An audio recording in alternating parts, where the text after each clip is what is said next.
Throughout our nation's history, people with mental and physical disabilities have been oppressed against in many different ways, from being isolated in almshouses on the outskirts of towns in the 1800s to being forced to endure hydrotherapy and the spinning chair.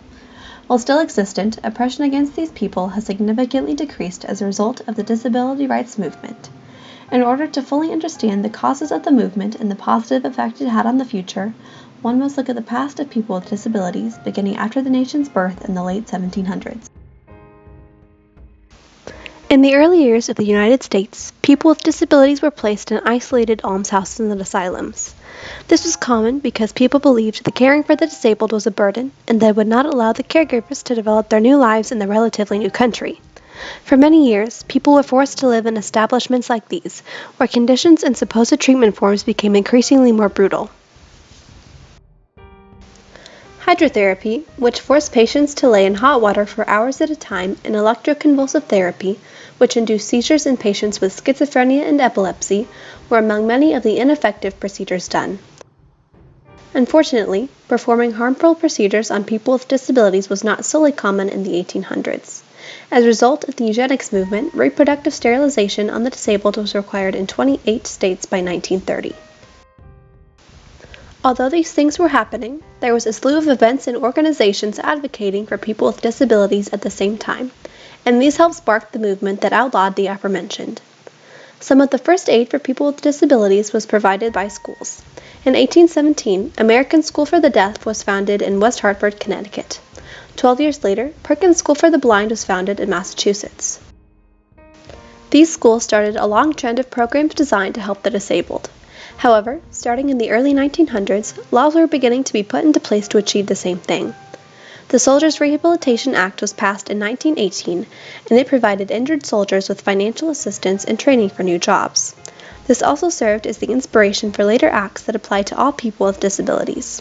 In 1956, the government started working on Social Security disability insurance, which gave monthly resources to those with disabilities who were not able to work. The greatest step to passing a law that outlawed discrimination and maltreatment of people with disabilities was the Disability Rights Movement, which began in the 1960s and lasted through the 1970s and was inspired by the Civil Rights Movement.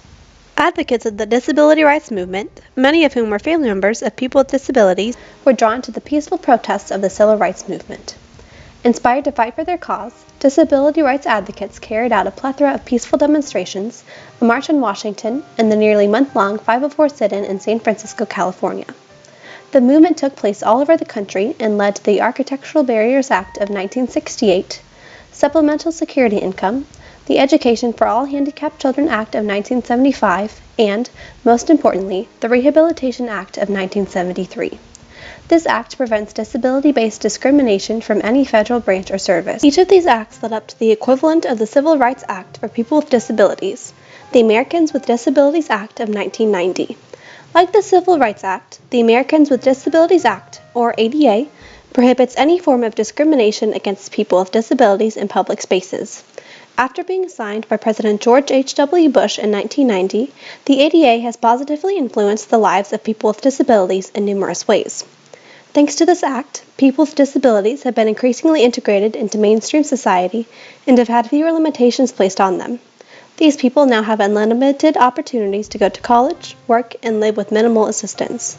Some of the programs that make these things a reality include the Individuals with Disabilities Education Act, which requires all public schools to have adequate programs and resources to educate students with all types of disabilities, and the Social Security Disability Insurance, which provided 8.3 million people with resources in the year 2015 alone.